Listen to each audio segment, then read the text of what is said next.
caffeine, alcohol, nicotine, cannabis, prescription stimulants, opioids, LSD. These substances can produce very different effects. One may make you feel more alert, another can slow your reaction time. One may reduce pain, another may alter your perception of time, color, or even your own thoughts. But here is what they have in common. They do not enter the brain and create an entirely new system. They interfere with communication systems that were already there. Some copy the brain's chemical messengers, some block them, some stop the brain from clearing those messages away, and others cause the system to release far more than it normally would. So how can one chemical change the way a person thinks, feels, moves, remembers, or experiences reality? To understand that, we need to return to a place we have visited before, the space between two neurons. Welcome back to the Psychology Notebook. This is our final lesson in Module 3 on consciousness. We began by asking what consciousness actually is. Then we explored how it changes during sleep, how attention can narrow during hypnosis, and how awareness can be trained through meditation. Each of those lessons showed us something important. Consciousness is not one fixed setting. It changes as the brain shifts between different patterns of activity. Psychoactive drugs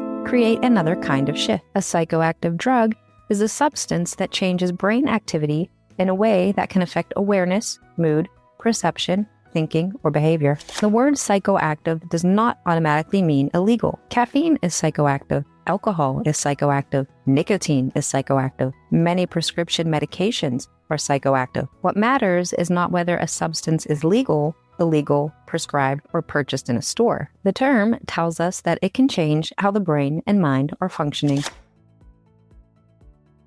This lesson is not about telling you which drugs are good or bad. It is also not about reducing every substance to one dramatic image or a frightening outcome. We are going to look at what these substances do inside the nervous system. We will examine stimulants, depressants, opioids, cannabis, and psychedelics. Then we will look at what happens when the brain begins adapting to repeated exposure, including tolerance, dependence, withdrawal, and addiction. Because before we can understand the risks, we first need to understand the mechanism.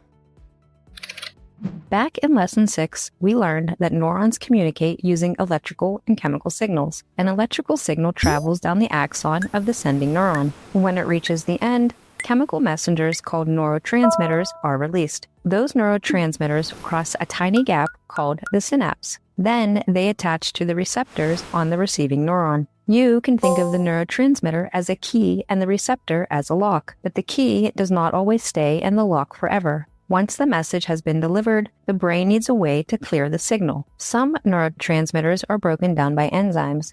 Others are pulled back into the sending neuron through a process called reuptake. This allows the system to reset before the next message arrives. When everything is working normally, the signal is released, received, cleared, and repeated. But a psychoactive drug can interrupt that process at several different points.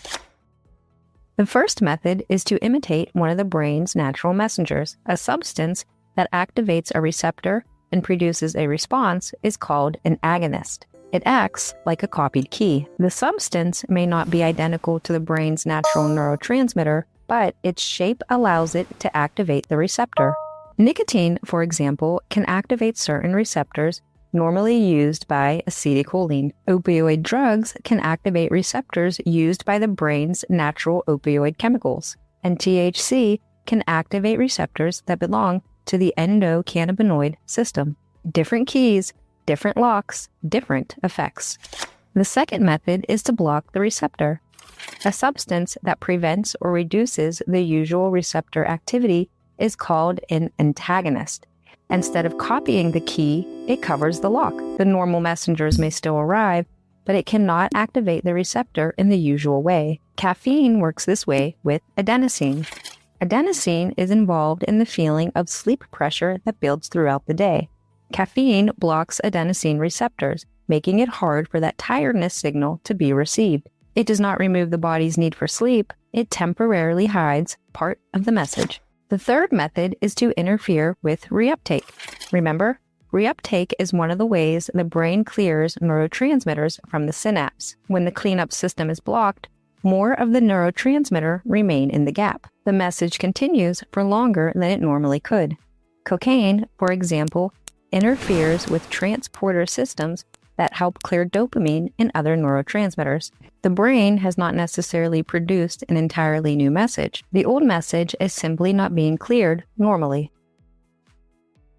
Instead of preventing the cleanup crew from working, some substances cause the station to release usually large amounts of its chemical messengers. Amphetamine-type stimulants can increase signaling involving dopamine and norepinephrine. MDMA produces especially strong changes in serotonin signaling while also affecting other chemical symptoms. The exact mechanism is different from one substance to another, but the larger idea is still the same. The normal balance of release, reception, and cleanup has been altered, and these mechanisms are not always separate. One substance may interact with several neurotransmitters, receptors, and brain regions at the same time. That is why a simple chart can help us remember the major systems, but it cannot tell the entire story. Let's begin with the substances many people encounter every day, the stimulants. They do not simply give the brain more energy. They change how the brain receives and responds to signals involving alertness, attention, motivation, and reward. The first stop inside our brain communication center is the alertness station.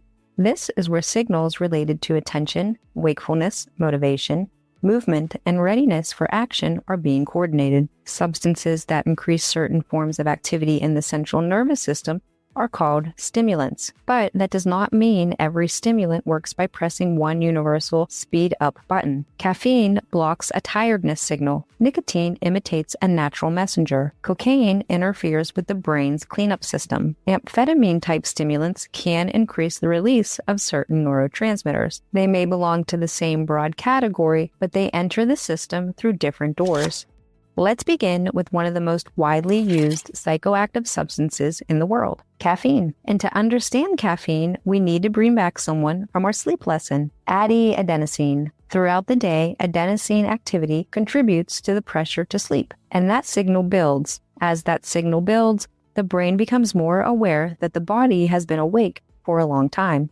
Caffeine has a shape that allows it to occupy adenosine receptors without activating them in the normal way. In other words, caffeine blocks the lock. Addy may still be carrying the tiredness message, but the receptor is temporarily unavailable. That can reduce the feeling of sleepiness and make someone feel more alert. But notice what caffeine did not do. It did not remove the adenosine. It did not replace lost sleep. And it did not create new energy. It made it harder for the part of the tiredness signal to be received. The sleep pressure may still be building behind the blocked receptor. The FDA identifies caffeine as an inhibitor at major adenosine receptor types, including A1 and A2A receptors. This also explains why caffeine can make someone feel more awake without making the brain fully rested. Alertness and restoration are not the same thing. Now, let's move to nicotine. Nicotine uses a different mechanism. It resembles acetylcholine closely enough to activate a group of receptors called nicotinic acetylcholine receptors. So instead of blocking the lock, nicotine uses a copied key. Acetylcholine is involved in many functions, including attention,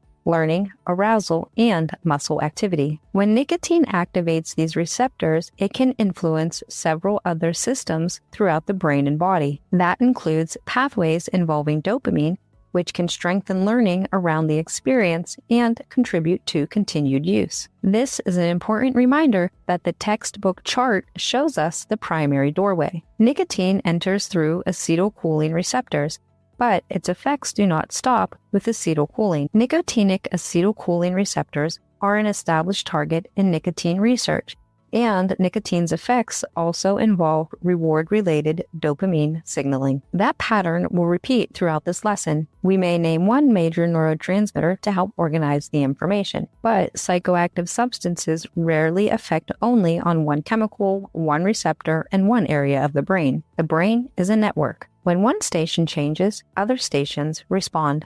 Next, we arrive at the dopamine station. Dopamine is often called the brain's pleasure chemical, but that description is much too limited. Dopamine helps the brain learn what matters. It is involved in motivation, movement, attention, reinforcement, and the drive to repeat behaviors connected to important outcomes. Normally, after dopamine is released into the synapse, transporter proteins help collect it and carry it back into the sending neuron. Cocaine interferes with those transporters. The cleanup system becomes blocked. Dopamine remains available in the synapse longer than it normally would, continuing to activate receptors. Cocaine also affects transporters for other neurotransmitters, including norepinephrine and serotonin. But its effects on dopamine signaling is especially important for understanding reinforcement and repeated use. Cocaine's major influence on dopamine signaling is blocking the transporter that normally clears dopamine from the synaptic space, which prolongs receptor activity.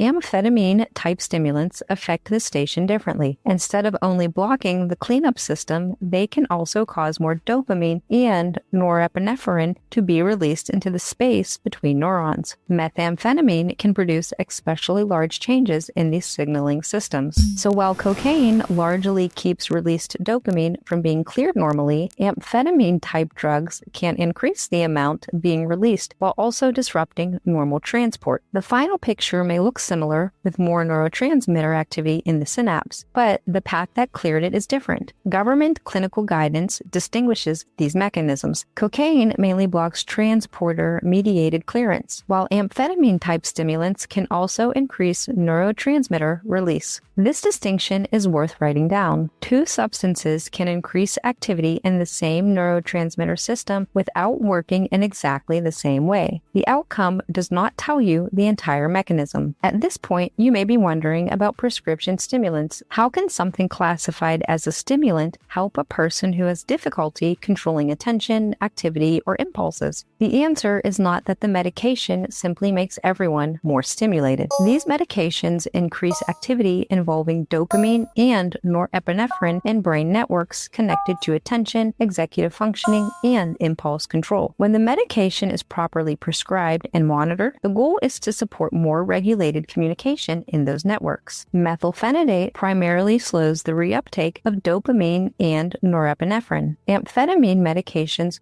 also affect the release of these neurotransmitters. The substance, amount, timing, formulation, and person's underlying condition all matter. Taking a medication as prescribed is not the same situation as misusing it, taking someone else's prescription or using it in a way intended to produce intoxication.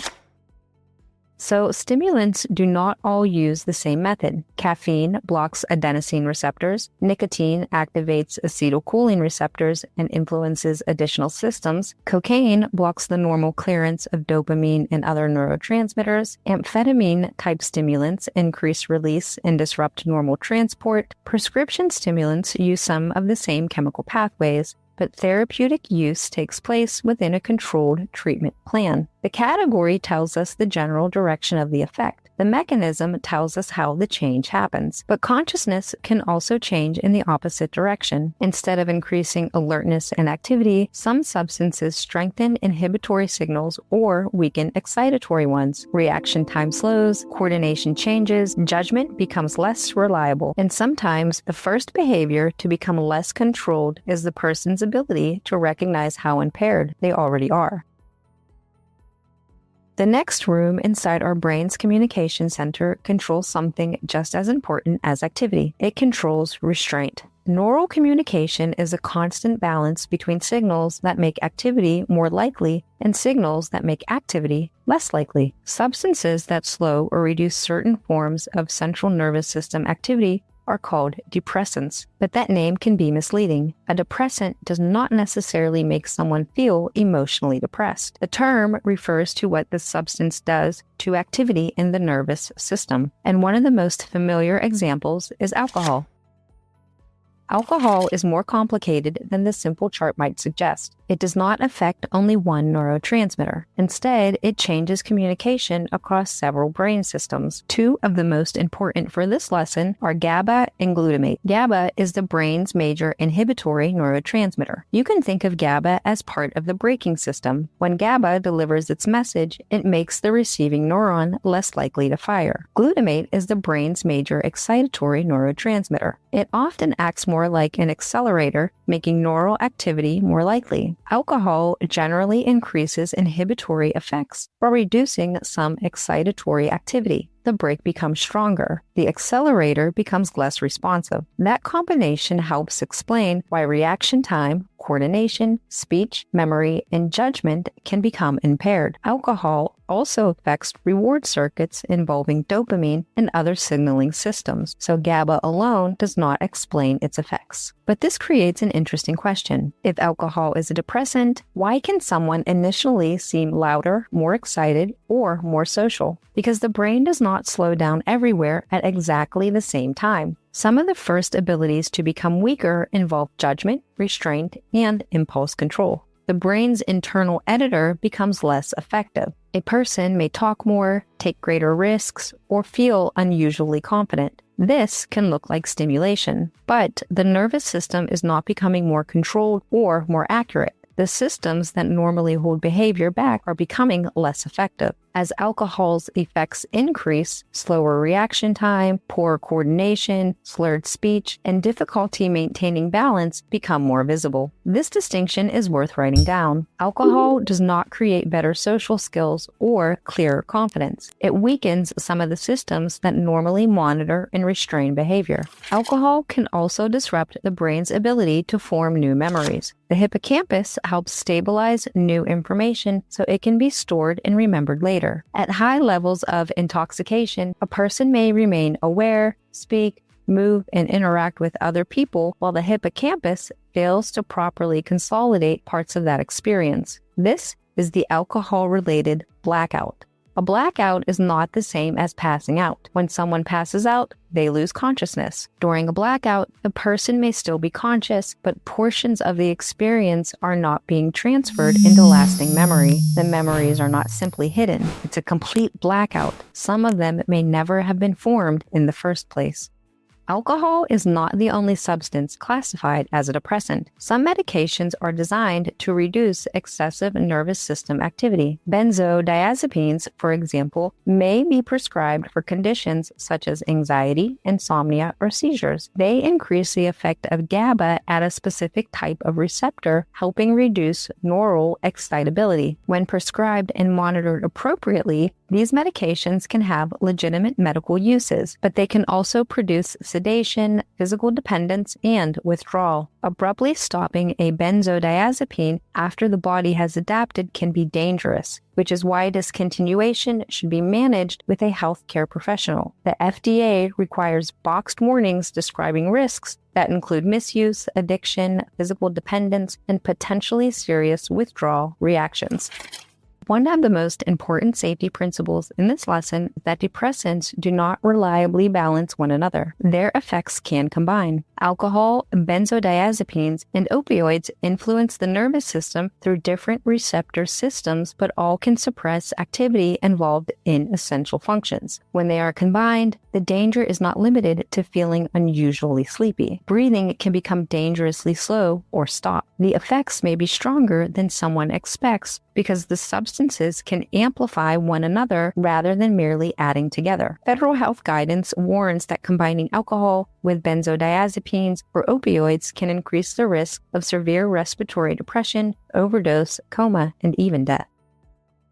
So alcohol is called a depressant because it reduces certain forms of nervous system activity. It strengthens inhibitory effects, weakens some excitatory signaling, and changes communication in reward, memory, movement, and judgment networks. This explains why someone can initially appear excited while their restraint and decision-making are already becoming less reliable. It also explains why alcohol can disrupt memory and why combining it with other sedating substances can become especially dangerous. The simple category tells us the general direction. The brain networks explain the actual experience. But not every psychoactive drug fits neatly into the stimulant or depressant categories. Some may reduce relaxation in one person, anxiety in another, and changes in memory, time, appetite, or perception. To understand the next substance, we need to enter a system that does not simply press the accelerator or the brake. It fine-tunes communication through the brain, the endocannabinoid system. The name endocannabinoid system may make it sound as though the system exists because of cannabis. It does not. Your brain and body naturally produce their own cannabinoid-like chemical messengers called endocannabinoids. Two of the best known are anandamide and 2-A. These messengers can help fine-tune communication related to processes such as memory, stress, appetite, pain, movement, and reward. And they communicate in a particularly interesting way. Most neurotransmitters travel from the sending neuron to the receiving neuron. Endocannabinoids can travel in the opposite direction. The receiving neuron releases a feedback message that moves backward across the synapse and attaches to CB1 receptors on the sending neuron. The receiving neuron releases a feedback message that moves backward across the synapse and attaches to the CB1 receptors on the sending neuron. That message essentially says, adjust how much neurotransmitter you are releasing. So this is not simply an accelerator or a brake. It's more like a network of small adjustment dials that help keeps communication regulated. This unusual direction is worth writing down. The endocannabinoid system helps regulate other neurotransmitter systems by adjusting how much chemical signaling is released. Cannabis contains many active chemical compounds called cannabinoids. The compound responsible for most of cannabis's intoxicating and mind-altering effects is tetrahydrocannabinol, usually shortened to THC. THC resembles the brain's natural endocannabinoid messengers closely enough to activate cannabinoid receptors, especially CB1 receptors in the brain. So THC acts like another copied key. But the brain's natural endocannabinoid signals are normally produced when and where they are needed. They are part of the carefully timed feedback system. THC enters from outside that system and activates cannabinoid receptors across multiple brain networks. The result is a broader disruption of the brain's normal adjustments. This can alter memory, attention, coordination, movement, emotion, decision-making, reaction time, and the perception of time. Where cannabinoid receptors are located helps explain many of these effects. CB1 receptors are abundant in the hippocampus, which plays an important role in forming new memories. When THC disrupts signaling there, holding on to new information become more difficult. CB1 receptors are also found in brain systems involved in movement and coordination, including the cerebellum and the basal ganglia. This helps explain why reaction time, balance, precision, and coordination can change. Cannabinoid receptors are also spread through areas of the cerebral cortex that help integrate attention, perception, judgment, and higher-level thinking. So the effects are not coming from one isolated cannabis center. They emerge because the brain's regulation network reaches many different systems at once.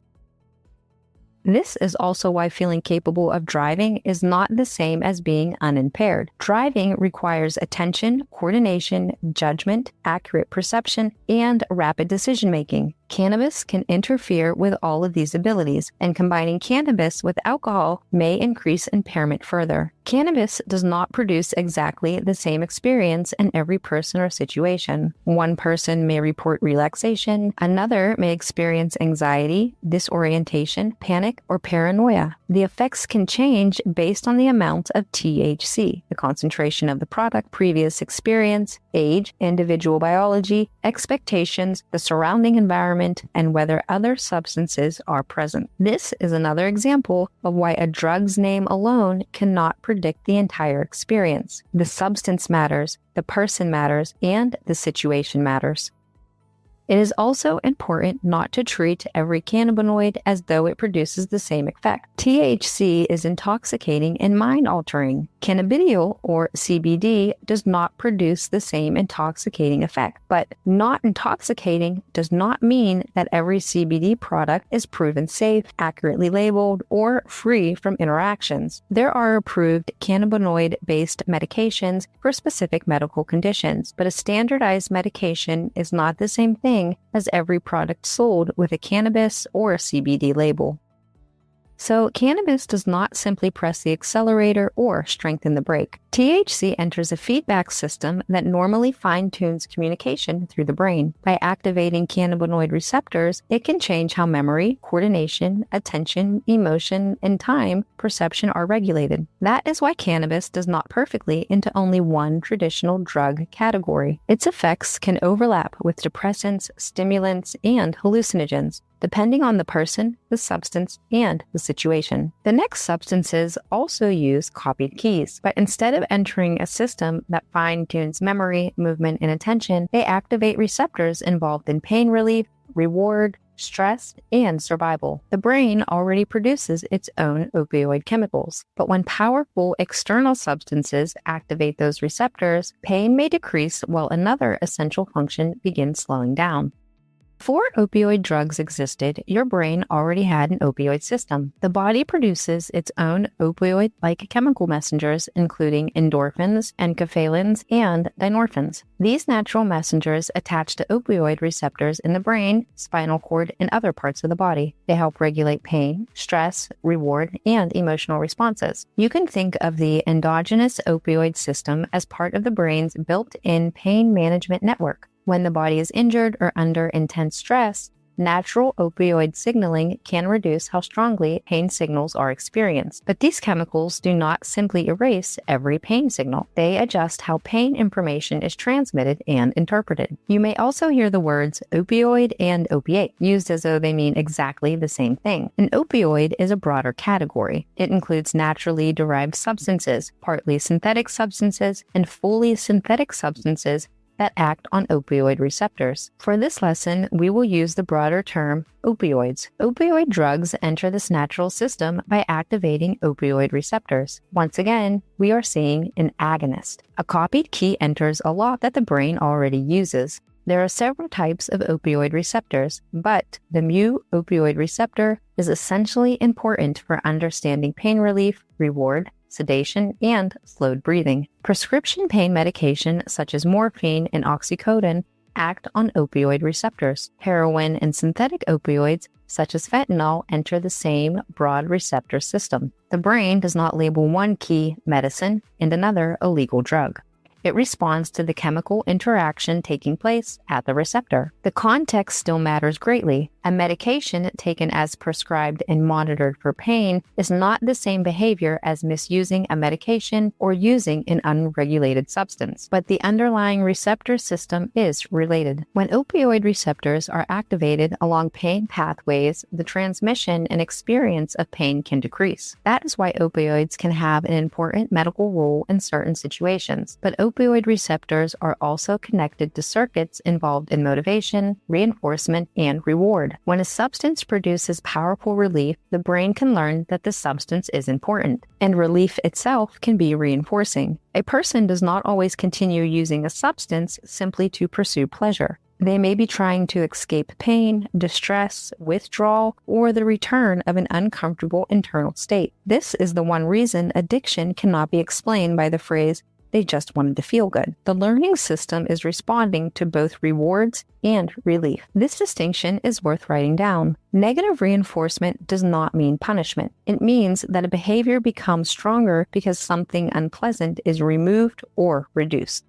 The same receptor system that reduces pain can also affect the brainstem, where essential automatic processes are regulated. One of those processes is breathing. Normally, brainstem networks continually monitor the brain and maintain the rhythm that keeps air moving in and out of the lungs. When opioid activity becomes too strong, the brain's drive to breathe can become dangerously weak. Breathing may become slow, shallow, irregular, or stop entirely. An opioid overdose can sometimes be reversed with a medication medication called naloxone. Naloxone is an opioid antagonist. Instead of activating the opioid receptor, it attaches to the receptor and blocks opioid effect. If it is given in time, naloxone can restore breathing that has slowed or stopped because of an opioid overdose. But naloxone is temporary. The person still needs emergency medical care. If an opioid overdose is suspected, administer naloxone if it is available, call 911, try to keep the person breathing, place them on their side to reduce choking risk, and stay with them until emergency help arrives. With repeated opioid exposure, the brain may begin adjusting to the substance's continued presence. Receptors in neurocircuits can become less responsive. The same amount may no longer produce the same effect. This is called tolerance. The body may also begin functioning as though the substance is part of its expected chemical environment. If use suddenly stops, the nervous system may swing in the opposite direction, producing withdrawal symptoms. This is physical dependence. Tolerance and dependence can develop during ongoing medical treatment. Neither one automatically proves that a person has an addiction. We will separate these concepts more carefully later in the lesson.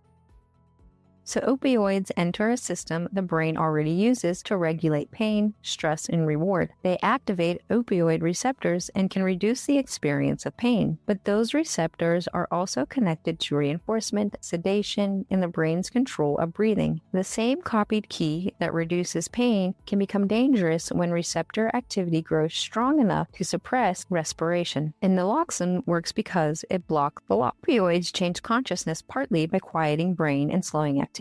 But the next group can change the way the brain organizes perception itself. Colors may appear different, time may feel distorted, ordinary objects may take on unusual meaning, and the boundary between an internal thought and an external perception may become less reliable. To understand why, we need to return to serotonin. But this time, we are not entering the mood station. We are entering the brain's interpretation room.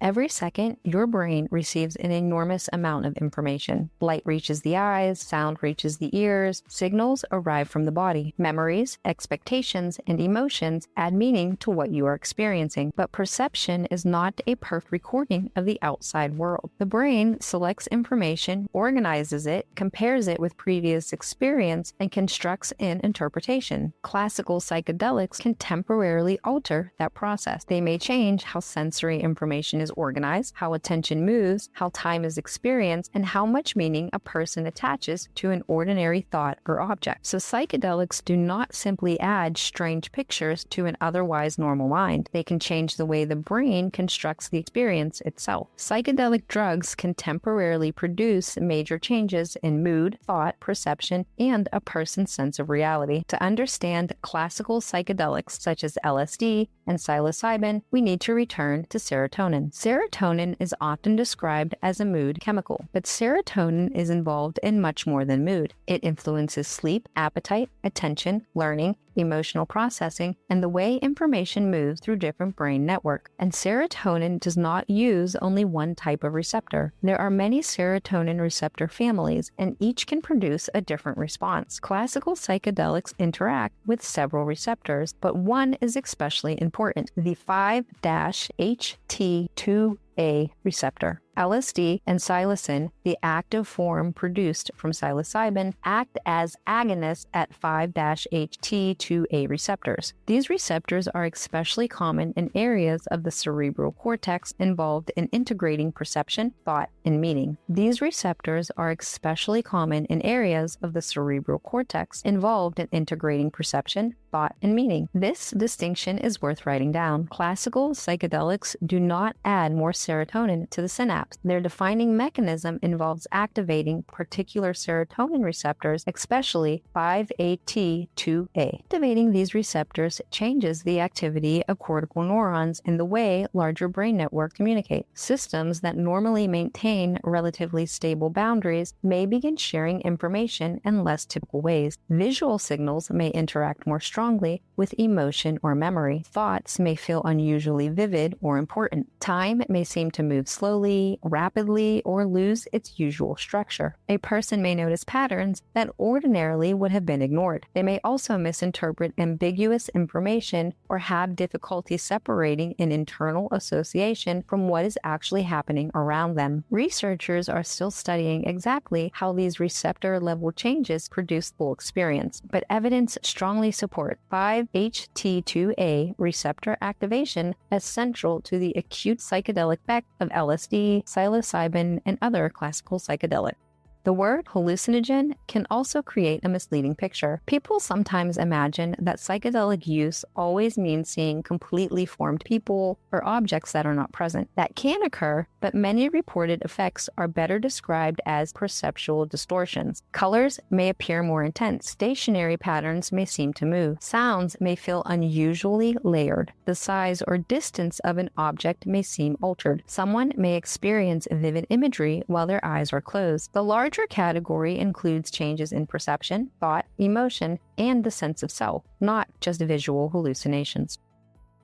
The experience also depends on more than the chemical alone. Psychologists often use the terms set and setting. Set refers to what the person brings internally, such as their expectations, their emotional state, their memories, their personality, and what they believe is about to happen. Setting refers to the physical and social environment. Is the person somewhere familiar or unfamiliar? Do they feel secure or threatened? Are the people around them calm or unpredictable? Because psychedelics alter perception, emotion, and meaning-making, fear can feed into perception, and confusing surroundings can become even more difficult to interpret. This helps explain why reported experiences can range from feelings of wonder or connection to intense anxiety, panic, or fear.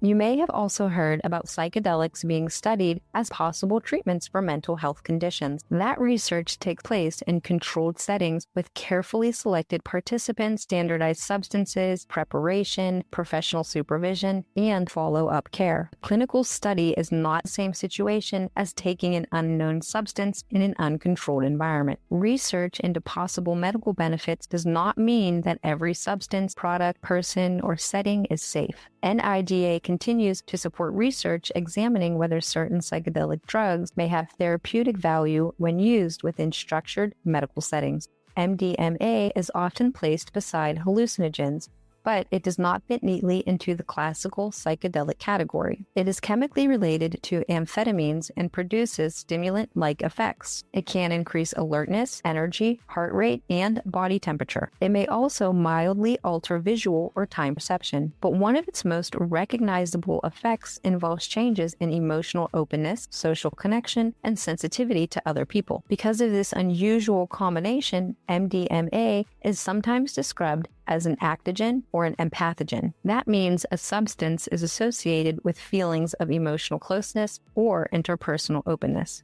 But that label describes the experience. To understand the mechanism, we need to look inside the serotonin station. MDMA strongly affects the transporters responsible for serotonin, norepinephrine, and dopamine. Its effects is especially pronounced in serotonin systems. Normally, the serotonin transporter helps carry serotonin out of the synapse and back into the sending neuron. MDMA enters through that transporter and disrupts the normal process. The transporter can begin moving serotonin in the opposite direction. Instead of collecting the messenger, the system releases more of it. Serotonin signaling rises sharply in the synapse. MDMA also increases norepinephrine and dopamine signaling, which helps explain its stimulant and reinforcing effect. So MDMA is not simply a serotonin agonist like a classical psychedelic. It changes neurotransmitter transport and release. This is another distinction worth writing down. LSD primarily changes serotonin signaling by activating specific receptors. MDMA strongly changes the release and transport of serotonin itself. Both involve serotonin, but they do not use the same mechanism. MDMA can also increase oxytocin levels. Oxytocin is involved in social bonding and social behavior, which may contribute feelings of warmth and closeness. But it would be too simple to call MDMA an oxytocin drug. Its effects emerge from serotonin, norepinephrine, dopamine, hormones, expectations, and the social environment working together. And feeling emotionally close to someone does not guarantee that trust, judgment, or the interpretation of another person's intentions become more accurate. Human studies have found that MDMA can increase circulating oxytocin, although oxytocin alone does not fully explain its psychological or social effect. So classical psychedelics and MDMA both interact strongly with serotonin systems, but they are not interchangeable. LSD and psilocin primarily produce their defining psychedelic effect by activating serotonin receptors, especially 5-AT2A. MDMA strongly increases serotonin release and also affects norepinephrine, dopamine, hormones, and social emotional processing. Classical psychedelics reorganize perception and meaning. MDMA combines stimulant effects with changes in mood, connection, and mild perception. The neurotransmitter may be similar, the mechanism and experience are different. We have now followed psychoactive substances through several different communication systems. Some block receptors, some copied natural messengers, some stopped reuptake, some increased release, but the brain is not passive. When chemical signaling changes repeatedly, the nervous system begins responding to the change. Receptors adjust, circuits adapt. Learning strengthens associations, and the presence of the substance may gradually become part of the brain's expected environment. Next, we need to separate four terms that are often confused: tolerance, dependence, withdrawal, and addiction. The brain is constantly trying to maintain a workable internal balance. When neural activity rises, other systems may respond by turning it down. When a receptor is activated repeatedly, the receiving neuron may become less responsive. When an outside chemical repeatedly changes neurotransmitter signaling, the brain may become adjusting its own settings around that chemical. This process is called neuroadaptation. The brain is not deciding that it wants the substance. It is responding to a chemical environment that keeps repeating, and once the system has adapted, the person's response may begin to change. The first term is tolerance. Tolerance means that repeated exposure has produced a reduced response. The same amount of a substance may no longer create the same effect it once did, or a greater amount may be needed to produce a similar effect. Imagine that a substance repeatedly turns the volume of a neural signal far above its normal level. The brain may respond by lowering receptor sensitivity or adjusting other parts of the pathway. Now, when the same chemical signal returns, the system responds less strongly. But tolerance does not develop equally for every effect. A person may become tolerant to one noticeable effect while remaining vulnerable to another dangerous effect. And tolerance can decrease after a period without the substance. Returning to an amount previously used can then carry a greater risk than the person expects. Tolerance is one possible feature of a substance use disorder, but it can also occur as a physiological adaptation during appropriately supervised prescription treatment. Tolerance does not mean that a substance has become harmless. It means that the person's response to some of its effect has changed. The second term is physical dependence. Dependence develops when the nervous system has adapted to the continued presence of a substance. The brain has adapted its controls as though the substance is now part of the usual environment. When that substance remains present, the altered system may appear relatively stable. But when the substance is suddenly removed, the brain is left operating with all of those adaptations and none of the chemical effect they were designed to balance. The system may swing in the opposite direction. A substance that repeatedly slowed neural activity may be followed by excessive activity when it disappears. A substance that repeatedly activated a system may be followed by unusual low activity. Physical dependence can occur with substances that are misused, but it can also develop while a medication is being taken exactly as prescribed. This is why dependence by itself does not prove that someone has an addiction.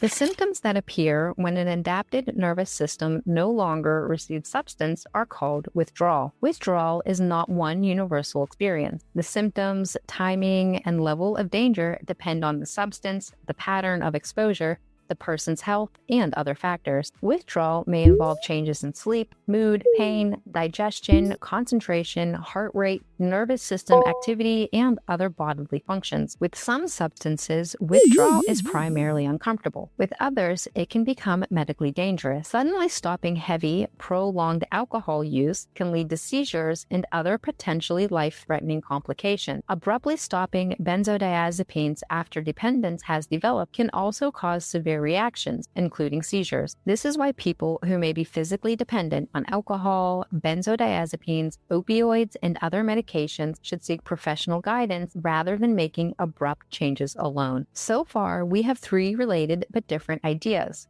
Tolerance describes a reduced response. Dependence describes the body's adaptation. Withdrawal describes what may happen when the adapted system no longer receives the substance. None of these terms alone tells us whether someone has lost control of their substance use. For that, we need to look at the larger pattern of behavior. In clinical psychology, the formal diagnosis is called substance use disorder, or SUD. A substance use disorder is not diagnosed simply because someone has used a substance. It is not diagnosed simply because someone developed tolerance, and it is not diagnosed only by asking how frequently someone uses. Clinicians look for patterns in which substance use causes meaningful impairment, distress, risk, or loss of control. The diagnostic criteria include experiences such as using more than intended, repeatedly trying and struggling to reduce use, spending substantial time obtaining, using, or recovering from the substance, experiencing strong cravings, having difficulty fulfilling responsibilities, continuing despite relationships, psychological or physical problems, giving up important activities, using in hazardous situations, and continuing even while recognizing the harm. Tolerance and withdrawal may also be included, depending on the substance and circumstances. Under the DSM-5 framework used by SAMHSA, meeting at least two criteria within a 12-month period may qualify as a substance use disorder. The severity depends on how much criteria are present. Tolerance and withdrawal that occur solely during appropriate medical treatment are not automatically counted as evidence of a prescription drug use disorder. The word addiction is often used for the more severe end of substance use disorder. Its defining feature is not simply how often a person uses. It is the growing difficulty controlling the behavior despite serious consequences. Someone can use a substance frequently without meeting the criteria for addiction. Someone else may use less visibly while experiencing intense cravings, repeated failed attempts to stop, hazardous use, or major disruptions to their life. The pattern matters more than the stereotype. And addiction is not evidence that someone is selfish, weak, or morally defective. Repeated substance use can alter systems involved in learning, motivation, stress, judgment, and behavioral control. At the same time, biology, environment, development, mental health, stress, relationships, and access to support can all influence risk and recovery. Effective treatment and long-term recovery are possible. This may be the most important distinction in the entire lesson. Physical dependence describes an adaptation of the body. Addiction describes a larger pattern involving impaired control and continued use despite harm. They can occur together, they are not the same thing. But this leaves us with another question. If two people encounter the same substance, why might one develop a serious problem while the other does not? There is no single addiction personality. There is no one gene, childhood experience, or brain difference that determines the outcome. Risk develops through an interaction between the substance, the person, and the environment. To understand the interaction, we need to move beyond the synapse and look at the complete biopsychosocial picture.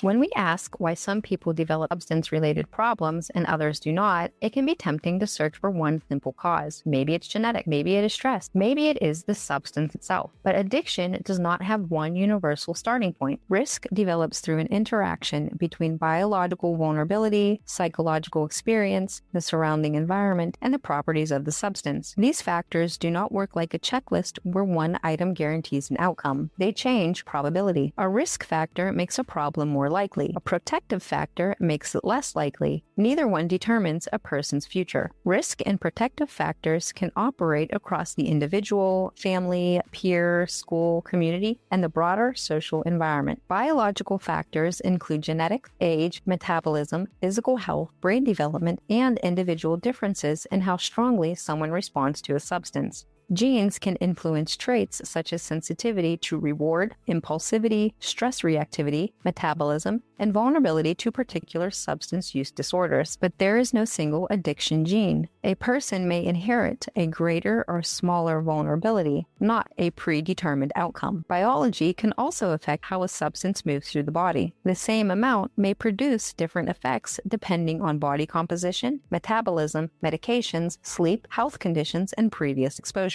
Genetic factors account for a substantial portion of addiction vulnerability, but environment and life experience remained essential parts of the picture. Psychological factors include learning, expectations, coping skills, emotional distress, trauma, mental health, and the meaning a person associates with the substance. A substance may become connected to a specific outcome: relief from anxiety, escape from painful memories, confidence in social situations, energy during exhaustion, sleep after a stressful day. Each time the substance appears to solve an immediate problem, the brain may strengthen that association. This does not mean that every person who experiences stress, trauma, anxiety, or depression will develop a substance use disorder. It means that substances can become part of a learned coping pattern, especially when healthier or safer forms of support are difficult to access. Substance use disorders are influenced by learning, stress, mental health, and changes in systems involved in judgment, memory, motivation, and behavioral control. This is worth writing down. A behavior can become strongly learned even when it creates serious long-term harm, especially if it produces immediate relief. The social environment also shapes risk. Availability matters. Family and peer behavior matter. Stressful living conditions matter. Culture, advertising, community resources, financial pressure, discrimination, social isolation, and access to healthcare can influence pathways available to a person. If substance use is consistently connected with belonging, celebration, coping, or acceptance, those social rewards can strengthen the behavior. If treatment is expensive, unavailable, difficult to reach, or heavily stigmatized, asking for help becomes harder. But the environment can also protect people. Supportive relationship, clear expectations, stable housing, meaningful activities, access to healthcare, and having someone trustworthy to speak with can all help reduce risk and support recovery. Research on prevention treats risk and protection as operating across families, peers, schools, communities, and society rather than existing only inside the individual. Research on prevention treats risk and protection as operating across families, peers, communities, and society rather than existing only inside the individual. Age and development also matter. The adolescent brain is still reorganizing systems involved in planning, judgment, emotional regulation, reward, and impulse control. At the same time, learning from rewards and social experiences can be especially powerful. This does not mean that teenagers are incapable of making good decisions. It means that repeated substance exposure is occurring while important neural systems are still developing. Earlier initiation is associated with a greater risk of later substance-related problems, although early use does not guarantee that a disorder will develop. Alcohol research, for example, links adolescent heavy drinking with disruption of brain development and a greater risk of alcohol use disorder later in life. The same ability of the brain to adapt can also support recovery. Neural pathways are not frozen. New routines can be learned. Triggers can become more manageable. Stress can be treated. Relationships can be repaired or replaced with healthier support. And medications, counseling, behavioral treatments, peer support, and changes in the environment can all become part of recovery. Recovery does not always follow one straight line. A return to use does not erase every change a person has made, but it may signal that the treatment plan or level of support needs change. The brain's plasticity contributes to addiction, but it also allows healthier patterns to strengthen over time. Evidence from alcohol research indicates that at least some brain and behavioral changes can improve during sustained recovery. So vulnerability is not located in one gene, one choice, one family, or one difficult experience. It emerges from interacting systems. the biology of the person, their psychological experiences, their social environment, the properties of the substance, and the stage of development during which those factors meet. But there is one more reason that drug effects can become difficult to predict. The brain does not always encounter one substance at a time. Alcohol may be combined with a medication. A stimulant may be taken alongside a depressant. A pill may contain a substance the person did not know was there.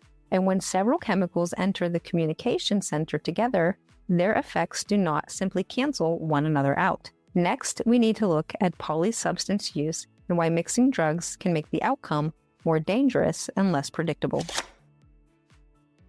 Polysubstance use means that a person is exposed to more than one drug within the same general period. Sometimes that exposure is intentional. A person may combine substances because they expect one to strengthen, extend, or reduce the effects of another. But polysubstance use exposure can also be unintentional. Someone may combine alcohol with a medication without recognizing the interaction. A counterfeit pill may contain a different substance than the person expected, or an illegal drug may have been mixed with an opioid, such as illegally manufactured fentanyl. In every case, the brain communication center is now responding to several chemical changes at once, and the result can be stronger, less predictable, and more dangerous than the effect of either substance alone. A common misconception is that a stimulant and a depressant will balance each other out. One moves activity up, the other moves activity down, so perhaps they should cancel out. But the nervous system is not one volume dial. A stimulant may increase heart rate, blood pressure, alertness, and physical activity. At the same time, a depressant may slow reaction time, weaken coordination, impair judgment, or suppress breathing. Both sets of effects can happen at once. The stimulant may also mask some of the sleepiness produced by the depressant. The person may feel more awake and assume they are less impaired. But the depressant has not disappeared. Feeling one effect less clearly does not mean that the danger has been removed. The CDC warns that the stimulants and depressants do not cancel one another and may instead mask or unpredictably modify each other's effects. This distinction is worth writing down. Masked impairment is still impairment. A person may feel more awake without becoming more coordinated, more accurate, or medically safer. Combining substances that all suppress nervous system activity can be especially dangerous. Alcohol, benzodiazepines, and opioids do not use exactly the same receptors, but each can contribute to sedation and reduce nervous system activity. Opioids can weaken the brain's drive to breathe. Alcohol and benzodiazepines can add further suppression. Together, these effects can produce profound sedation, loss of consciousness, respiratory failure, coma, or death. This is not one substance neutralizing another. It is several chemical pathways placing pressure on the same essential function. Unintentional polysubstance exposure has become especially important because an unregulated pill or powder may not contain what its appearance suggests. Illegally manufactured fentanyl can be mixed into other drugs or presented into counterfeit tablets made to resemble legitimate prescription medication. A person may believe they are encountering one type of substance while unknowingly being exposed to a powerful opioid, and appearance alone cannot reliably reveal what is inside. This creates a psychological problem as well as a chemical one. The person makes a decision based on the effect they expect, but the brain and body respond to the chemicals that are actually present. So polysubstance use is not dangerous because the brain becomes confused by two category labels. It is dangerous because several real physiological effects are occurring at the same time. One substance may mask another. Two depressants may strengthen the suppression of breathing. A stimulant and an opioid may strain different systems simultaneously. And an unknown substance may introduce an effect the person never anticipated. The more systems that change at once, the harder the outcome becomes to predict. We began this lesson with one central question. How can a chemical change the way someone thinks, feels, moves, remembers, or experiences reality? The answer is that psychoactive drugs interact with communication systems the brain already uses. Caffeine blocks adenosine receptors, making part of the tiredness message harder to receive. Nicotine activates receptors normally used by acetylcholine. Cocaine interferes with the transporters that normally clear dopamine and other neurotransmitters. Amphetamine-type stimulants increase neurotransmitter release and disrupt normal transport. Alcohol strengthens some inhibitory effects, weakens some excitatory signaling, and alters several connected brain systems. THC activates receptors in the brain's natural endocannabinoid regulation network. Opioids activate receptors involved in pain relief, reward, and breathing. Classical psychedelics offer perception and meaning, partly by activating serotonin, and MDMA strongly changes serotonin release and transport while also affecting norepinephrine, dopamine, hormones, and social emotional processing. Different substances,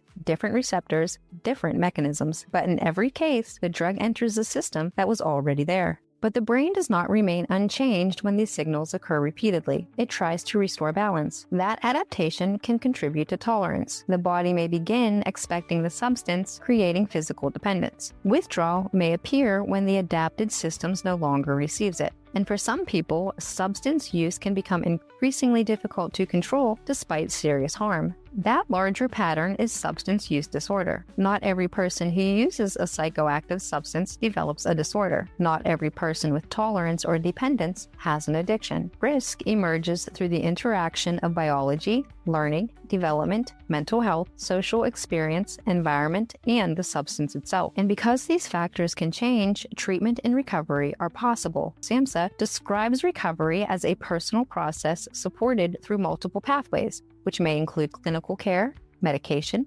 counseling, peer support, family support, and changes in a person's environment. If this lesson helped you understand the brain rather than simply memorizing a list of drugs, hit the like button and subscribe to the Psychology Notebook so you don't miss the next lesson. And don't forget to check out the psychologynotebook.com, where you can download your free psychology notebook featuring 25 free flashcards and a bunch of study resources today. If you want a crash course on human development and discover what psychology says from conception all the way to old age, be sure to check out this video right here. Thank you so much for learning with me, and I'll see you in the next one.